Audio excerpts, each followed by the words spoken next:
नमस्कार बंधुरा welcome back to my channel. शुरू करছি একটি ভিডিও। আজকের ভিডিও টাইটেল থাম্বনেল দেখে বুঝতেই পেরেছো ভিডিওটা হতে চলেছে টিনু কেন কোর্ট চত্বরে চা খেতে গেল, টিনুর ঠাম্মি কোথায়, পুজোতে কেন নেই, টিনুর বাবার কাছে টিনু মাকে নিয়ে কেন ছুটে গেছিল। তো এই সব কিছু নিয়েই আজকের ভিডিও। দেখো টিনুর বাড়িতে যে কিছু অশান্তি হয়েছে সেটা কিন্তু আমরা সকলেই মোটামুটি বুঝতে পেরেছি এবং সেই অশান্তিটা কিন্তু অবশ্য করেই টিনুর ঠাম্মিকে নিয়ে, টিনুর ঠাম্মিকে টিনুর বাড়িতে থাকা নিয়ে কিন্তু একটা অশান্তি হয়েছে। তো এখন কথা হচ্ছে টিনু বেশ অনেকদিন পর ব্লগ দিয়েছে আজকে, তো টিনু কোথায় ছিল কি বৃত্তান্ত সেটাও কিন্তু কিছুটা হলেও অবশ্য করেই বলবো। টিনুর ঠাম্মি টিনুর বাড়িতে পুজোতে নেই, অথচ টিনুর বাবাও নেই, মানে কেউই নেই। তো এই মতো পরিস্থিতিতে টিনুর ব্যাংকের কাজ পড়ে গেছে, মানে যে ব্যাংকের কাজটা হয়নি, যেটা পেন্ডিং ছিল, তো সেইটা করতে টিনু শনিবার দিন তার মাকে নিয়ে ব্যাংকে গেছে, ঠিক আছে। তো তারপরে সেখানে শনিবার দিন ব্যাংকে যাওয়ার পর ব্যাংকের কাজ কমপ্লিট হয়ে ব্যাংকে ঢুকছে বেরোচ্ছে, কিছুই আমাদেরকে সেভাবে দেখাতে পারেনি। তারপরে চলে গেছে ওই যে নানপুরি খেতে, বুঝতে পেরেছো। মানে আমি ভাবছি যে খাওয়া দাওয়া, মানে কি বলবো বলো, কাউকে খাওয়া দাওয়া নিয়ে বলতে নেই, কিন্তু তবুও ওর চেহারাটার দিকে ও বোধহয় একটু তাকায় না, ঠিক আছে। যাই হোক, সেই নানপুরি খেয়ে তারপরে সে চলে গেল তার বাবার কাছে। বাবা দেখলাম ভুঁড়ি বের করে তিনি রান্না করছেন গলায় হেডফোন ঝুলিয়ে, আর ওই অমাবস্যা দেবী একটা চৌকির ওপর বসে আছে, তার বাবার দিকে এমনভাবে দেখালো যে বাবার সাথে কথা বলছে, কিন্তু অমাবস্যা দেবী কিন্তু তার বাবার সাথে কথা বলেনি, তার বাবাও কিন্তু তার সাথে সেভাবে কথা বলেননি এবং বোঝাই যাচ্ছে কিছু একটা প্রবলেম হয়েছে। এবং বাড়িতে যেহেতু পুজো, সেখানে তার বাবা আসবে না, বাবা ওখানে রান্না করতে পারছে, অথচ সেখান থেকে একটু দূরত্বে তার বাড়ি, সেখানে গিয়ে খাওয়া দাওয়া করতে পারছে না। বিশাল অদ্ভুত ব্যাপার, বুঝতে পেরেছো। মানে বাবা এতটা দূরত্ব কি করে হলো যে পুজো যাচ্ছে, সমস্ত কিছু অনুষ্ঠান যাচ্ছে, কিন্তু বাবা মানে আমাদের ভক্তি কাকু তার বাড়িতে তো আসতেই পারছে না। এটা সত্যি ভীষণ স্যাড। যাই হোক সেখানে টিনু বলল আমরা এখান থেকে খাওয়া দাওয়া করে যাবো। জানি না সেখানে আদৌ সে খাওয়া দাওয়া করেছিল কিনা, নাকি পুরোটাই আমাদেরকে ঢপ মেরেছে। যাই হোক, তারপরে সে চলে গেল কোর্ট চত্বরে চা খেতে। সত্যি ভাবছি মানে মানুষ চা খেতেও আজকাল কোর্ট চত্বরে যাচ্ছে, বুঝতে পেরেছো। টিনু কোর্ট চত্বরে কেন চা খেতে গেল সেটা সত্যি একটু অবাক করেছে। যদিও কোর্ট কিন্তু সেই মুহূর্তে মনে হয় না খোলা থাকার কথা, আবার থাকতেও পারে।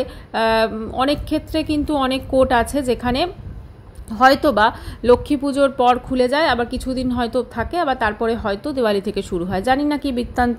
তো কোর্টের ওখানেও চা খেতে কি নিজের জন্য গেছিল নাকি অন্য কোনো ব্যাপার ছিল সেটা সত্যি বোঝা গেল না।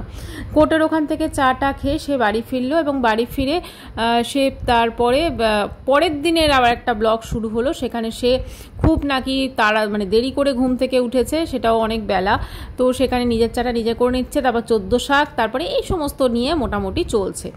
এখন কথা হচ্ছে যে টিনু এই যে ব্লগ দিচ্ছে না বা সমস্ত কিছু, মানে বাড়িতে আসার পর তার ব্লগ দেওয়ার যে একটা ব্যাপার ছিল সেটা কিন্তু টোটালি কমে গেছে, কারণ সে প্রচণ্ড বিজি থাকছে এবং বিজিটা সে কোথায় থাকছে, কার সাথে থাকছে, সেটা কিন্তু সত্যি আমাদের পক্ষে আন্দাজ করা ছাড়া আর কোনো বোধহয় উপায় নেই। কারণ টিনু, আমরা যদি একটু বিচার বিবেচনা করি, যখন ফোকলার সঙ্গে ওর সবে বিয়ে হয়েছিল, ঠিক আছে, সদ্য বিবাহিতা টিনু, তখনও কিন্তু টিনু ঠিক ব্লগটা এরকমই ইরেগুলার দিত এবং কোনোদিনই কোনো কাজকে মানে ও সিরিয়াসলি নেয়নি। সবসময় সব কিছুতে একটা ইয়ার্কি মারা, সব কিছু, মানে দেখো ওখানে তোমার আলপনা করছে, ওরা কত সুন্দর করে আলপনা দিচ্ছে, তাদেরকে ডিস্টার্ব করছে, এমন একটা করে তাদের সাথে কথা বলছে, খুবই অদ্ভুত লাগছে। অথচ নিজের কোনো রকম কোনো মানে ক্ষমতা নেই, সৃজনশীলতার যে ব্যাপারটা সেটা একদমই নেই কোনো, মানে আমি তো বলবো ইনফ্যাক্ট ওর সত্যি কথা কোনো গুণ কি আছে আমি জানি না, আছে কি না, হয়তো থাকবে কোনো না কোনো গুণ। হ্যাঁ, ও যেটা পরকীয়া করেছে খুব সুন্দরভাবে করতে পেরেছে, প্লাস তারপরে সেটাকে খুব সুন্দর চালাতে পেরেছে, তারপর দিল্লিতে গিয়ে একটা সংসার পাততে পেরেছে। এবার সেই সংসারটা কার সাথে পেতেছে সেটাই হচ্ছে এখন মেন কথা। এবারে টিনুর বাড়িতে এই যে পুজোটা হচ্ছে, এই পুজোতে ভক্তি কাকু যদি না থাকে তাহলে পুজোটা কিন্তু পুরো অন্যরকম হয়ে যাবে, ঠিক আছে। মানে আমাদেরকে ধরো ঠিকঠাক দেখানো হবে না, যে দেখো বাবা নেই পুজোতে, কীরকম একটা ব্যাপার, সবাই এত কথা বলছে। তো সেই জন্য অমাবস্যা দেবীর সাথেই তো ভক্তি কাকুর মেন ফাইটিংটা হয়েছে। তো অমাবস্যা দেবীকে নিয়ে টিনু চলে গেছে তার বাবার কাছে এবং সেখানে গিয়ে তার বাবা রান্না করছে যথারীতি নিজের মতো করে, তো সেখানে কিন্তু অমাবস্যা দেবী এবং মেয়ে মিলে তার বাবাকে মানে আর কি তার মানভঞ্জন করার বা তার রাগ ভাঙানোর চেষ্টা কিন্তু একটা চলছে। তো আমাদের এটাই দেখার যে সত্যি সত্যি এই যে তার রাগ ভাঙানোর যে চেষ্টা সত্যি কি কোনো কাজ দিয়েছে নাকি পুরোটাই এটা একটা অন্যরকম কিছু হয়েছে।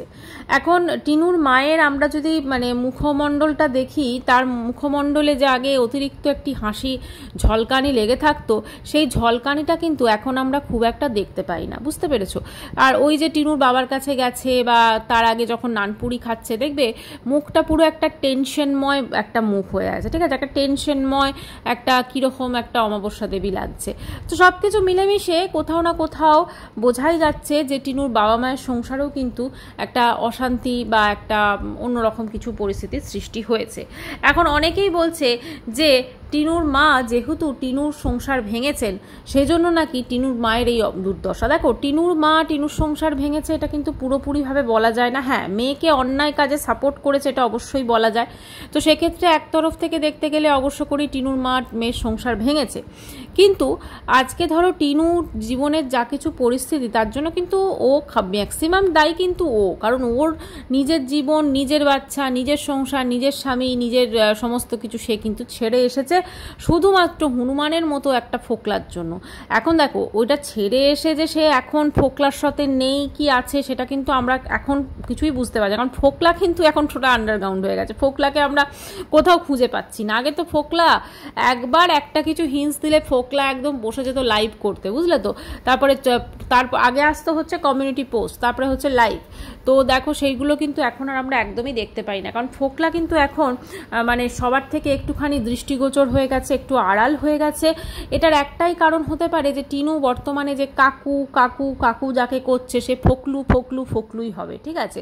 তার সাথে মুম্বাইয়ে হয়তো সংসার হয়নি, কিন্তু দিল্লিতে একটা ছোট হলেও সংসার পেতেছিল, কিন্তু মাঝখানে বাদ সাধলো তার বাবা মায়ের এই ঝগড়া, এই সমস্ত কিছু। তো তার জন্য কিন্তু তাদেরকে ফেরত চলে আসতে হয়েছে, এবং শুধু ফেরত আসা নয়, এবং ফোকলুও কিন্তু পিছু পিছু ঠিক ছুটিটা যখন পুজোতে পেয়েছে ফোকলুও কিন্তু চলে এসেছে, এবং ফোকলু আছে তার বাড়িতে, এবং টিনুও মাঝে মাঝে সেখানে যাওয়া আসা করছে। এটা একটা হলেও হতে পারে। এখন কথা হচ্ছে টিনু ফোকলুর যদি আমি ধরি, বিবাহিত তো মানে এমনি মন্দিরে বিয়ে করেছে, তারপরে ধরো সমস্ত কিছু যদি দেখি, এখনও কিন্তু টিনু আর ফন্দীপের ডিভোর্সটা হচ্ছে না। মানে তারা মিউচুয়াল ডিভোর্স তো মনে হয় না নেবে, অবশ্যই কন্টেস্ট করবে। তো সেক্ষেত্রে ডিভোর্সের দেখবে এখন খুব একটা আমরা কোনো কিছু না তো ফন্দীপের চ্যানেল থেকে শুনি আর না তো টিনুর কাছ থেকে শুনি। মোটামুটি বোঝাই যাচ্ছে যে এদের ডিভোর্স মানে নিয়ে এখনই কোনো মানে পদক্ষেপ হয়তো এরা নিচ্ছে না, কারণ ওই যে টিনু নাকি গয়না ফেরত দিলে তবেই নাকি টিনু ডিভোর্স পাবে, এরকম একটা ব্যাপার। তো সেই জন্য ফোকলুকে এখন সবার সামনে আনা যাচ্ছে না, মানে ওকে খানিকটা হলেও লুকিয়েই রাখতে হচ্ছে। যদিও ফোকলুর ভীষণ শখ ছিল টিনুর সঙ্গে সবসময়, মানে বেচারা দেখো মনে আছে নিশ্চয়ই তোমাদের, বাইকে করে সে বিয়েবাড়ি যাওয়া বুলেট করে, সেই বিয়েবাড়ি যখন টিনু গেছিল তো সমস্ত লোক সমক্ষে, ঠিক আছে, সব কিছু করে একদম বিশাল বিশাল ব্যাপার ছিল। তারপরে টিনু চুড়ি ফুড়ি কিনছিল, সেখানে থামস আপ দেখানো, ঠিক হয়েছে এই চুড়িটা। সত্যি কত স্মৃতি, এই স্মৃতিগুলো টিনু বোধহয় সবই এখন মানে ভুলে গিয়ে নতুন কোনো স্মৃতি বোধহয় আবার তৈরি করছে, এটা হলেও হতে পারে। আজকে টিনুকে অনেকেই বলেন যে টিনু নতুন করে জীবন শুরু করছে, টিনু নতুন করে এই করছে, সাবাস সাবাস সাবাস। টিনু নতুন করে জীবন কতটা শুরু করেছে নাকি পুরনো জীবনটাকেই নতুনভাবে সাজিয়েছে সেটা সত্যি কিন্তু বোঝা যাচ্ছে না। টিনুর জীবনের মানে কোনো কিছু যে একটা লক্ষ্য কোনো সেটা কিন্তু স্থির নেই ওর। দেখুন, যে কোনো ফ্ল্যাটই ও যখন নেয় ভীষণ সুন্দরভাবে সেটাকে সাজায় গুজোয়, তারপরে কিছুদিন পর ওর ফ্ল্যাটের প্রতি যে ভালোবাসা সেটা কিন্তু উড়ে যায়, মানে আবার সেই ব্যাক টু বাপের বাড়ি এরকম একটা ব্যাপার হয়ে যায়। এবারও কিন্তু ওই বাইরে যাবার পরও কিন্তু তার সেরকমই একটি ব্যাপার হয়েছিল, এবং সে কিন্তু আবার ওখান থেকে সে কিন্তু ফিরে চলে এসেছে। এবং শুধু ফিরে চলে এসেছে বললে ভুল হবে, এখন কিন্তু আমরা যাবার কোনো উচ্চবাচ্য দেখতে পাই না, ঠিক আছে। তো এখন দেখার যে দিল্লিতে ফ্ল্যাটটা কি হলো, সেখানে জিনিসপত্র পৌঁছলো কিনা, কারণ অর্ধেক জিনিস তো আমরা বাড়িতেই দেখতে পাচ্ছি, ঠিক আছে, সেটা ফ্রিজ হতে পারে, সেটা টিনুর ঠাকুর হতে পারে। মানে মিথ্যার পর মিথ্যা বলে কিন্তু মানুষকে সত্যি কথা বোকা বানিয়ে গেছে, এবং বোকা বানাতে বানাতে এমনভাবে মানুষকে বোকা বানিয়েছে যে কোথাও না কোথাও আজকে ও হয়তো নিজেই ভুলে গেছে যে আমি এটা বলে মানুষকে বোকা বানিয়েছিলাম। ঠিক আছে, মানে হয় না যে আমি মানুষকে বোকা বানাতে বানাতে একটা জায়গায় ভুলেই গেছি যে আমি কি বলেছিলাম, মানে এত মিথ্যা বলার অভ্যেস হয়ে গেছে যে ও মিথ্যা বলতে বলতে ভুলেই গেছে যে ও কখন কোনটা সত্যি বলেছিল।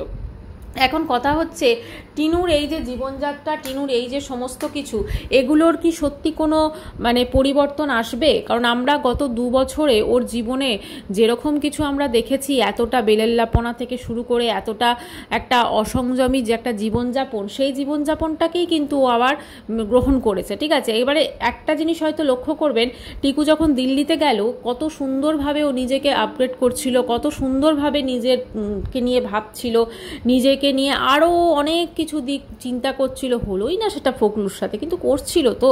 কিন্তু এখানে দেখুন আবার সেই আসার পর ওই মেলা, ওই ওই সেই এইটা নিয়েই কিন্তু মোটামুটি কেটে যাচ্ছে।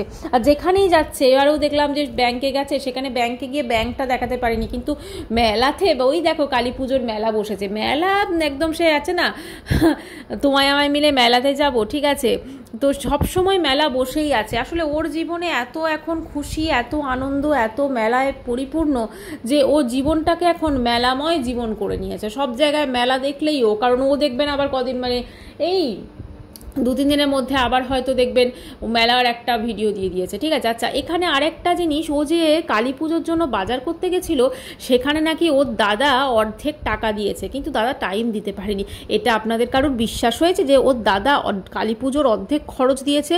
যে নিজের বউয়ের মানে একগাদা ড্রেস তার বোনকে দিয়ে অর্ডার করায়, তার বোনের টাকাতে কেনে, এবং বোন যখন ওই কোথাও হয়তো মাসির বাড়ি গেছিলো, সেখান থেকে ফিরে এসে জামা কাপড় কিনে দেবে বলে সেখানে স্টেশনে গিয়ে দাঁড়িয়ে থাকে।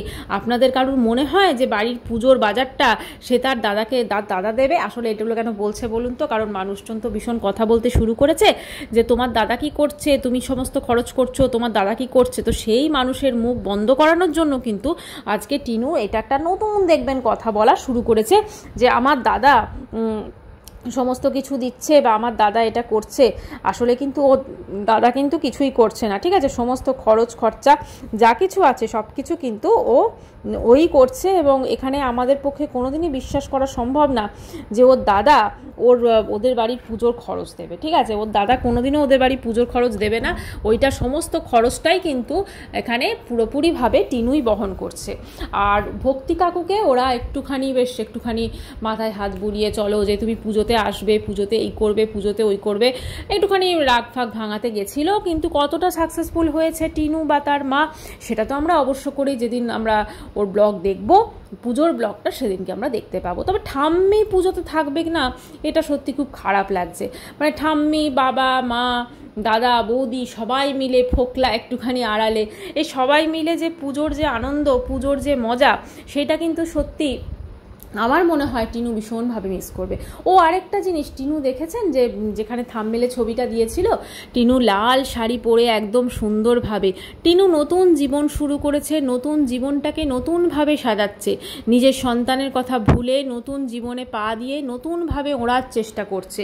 অবশ্য এখন তো আবার দিল্লিতে সে উঠছে, মানে এখানে আর ওড়ে না, দিল্লিতে চলে গেছে। এখন দেখার হচ্ছে দিল্লিতে ওই কাকু নাকি ফোকলু কে আছে টিনুর জীবনে। ফোকলুকে তো দেখতে পাই না, ফোকলুকে আগে এত দেখতাম, এখন ফোকলুর মানে খুব মিস করি ফোকলুকে মাঝে মাঝে। সত্যি কথা, ফোকলু কিছু একটা হলেই দেখবেন বসে যেত ফোকলু একদম পুরোপুরিভাবে, ঠিক আছে, লাইভ করতে, এই করতে। আমার যেটা মনে হচ্ছে ফোকলুর সঙ্গে টিনু কিন্তু আবার প্যাচ আপ হয়ে গেছে। তো যেহেতু প্যাচ আপ হয়ে গেছে, সেহেতু টিনুর বাড়ির কালী পুজোতে ফোকলু কিন্তু থাকবে বা থাকবে না সেটা কিন্তু অবশ্যই দেখার। না, আমরা তো দেখতে পাবো না, কারণ টিনুর বাড়ির কালী পুজোতে ফোকলু থাকলেও সেটা কিন্তু ফোকলু লুকিয়ে থাকবে, বুঝতে পেরেছেন তো। তো এখন ব্যাপারটা হচ্ছে টিনুর এই কালী পুজোর পর কি ফোকলুর সাথে বা একা বা ঠাম্মির সাথে কি আবার দিল্লি পদার্পণ করবে, সেটাই হচ্ছে দেখার। কারণ মানুষকে বোকা বানাতে এমন হয়ে গেছে যে ওর কোনটা ঠিক, কোনটা ভুল, কোনটা সত্যি, কোনটা মিথ্যা, মানুষজন কিন্তু সত্যি এখন কিছু বুঝে পায় না, বুঝলেন তো।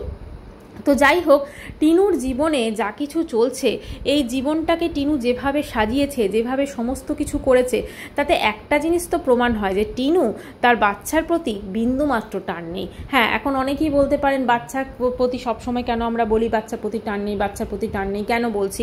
আসলে একটা মায়ের কি বলুন তো, বাচ্চার প্রতি টান যদি না থাকে, তাহলে আমার যেটা মনে হয় সে মানুষ হিসেবে কোথাও না কোথাও মানে সে নয়, বুঝতে পেরেছেন? নিজের সন্তানের প্রতি যদি কোনো টান না থাকে, ভালোবাসা না থাকে, এবং সেটা একটা মায়ের, তাহলে সেটা সত্যিই খুব দুর্ভাগ্যজনক। এবং শুধু দুর্ভাগ্যজনক বললে ভুল হবে, মানে এর থেকে খারাপ কিন্তু সত্যি কথা আর কিছু হতে পারে না।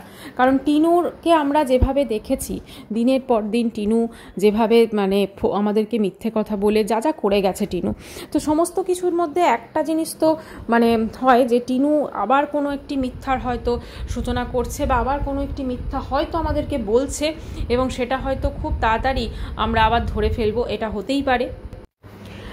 টিনার জীবনে মানুষকে বোকা বানানো, মানে ভিউয়ার্সদের বোকা বানানো, মিথ্যে কথা বলা, এইগুলো হচ্ছে ওর জীবনের সঙ্গে অঙ্গাঙ্গিকভাবে মিশে গেছে। এবং এগুলো এতটাই মিশে গেছে যে ওর মাও মাঝে মাঝে এই মিথ্যার আশ্রয় নিয়েই ভাবছে আমি সমস্ত কিছু করে ফেলবো। তো যাই হোক বন্ধুরা, ভবিষ্যৎ তো অনেক কিছু বলবে, আমরাও দেখতে পাবো। আজকের ভিডিওটি আমি এখানেই শেষ করছি। আবার কালকে আসবো নতুন একটি ভিডিওর সাথে। চ্যানেলটি ভালো লাগলে অবশ্য করে সাবস্ক্রাইব করানো রইল। বাই, সবাই খুব ভালো থাকবে।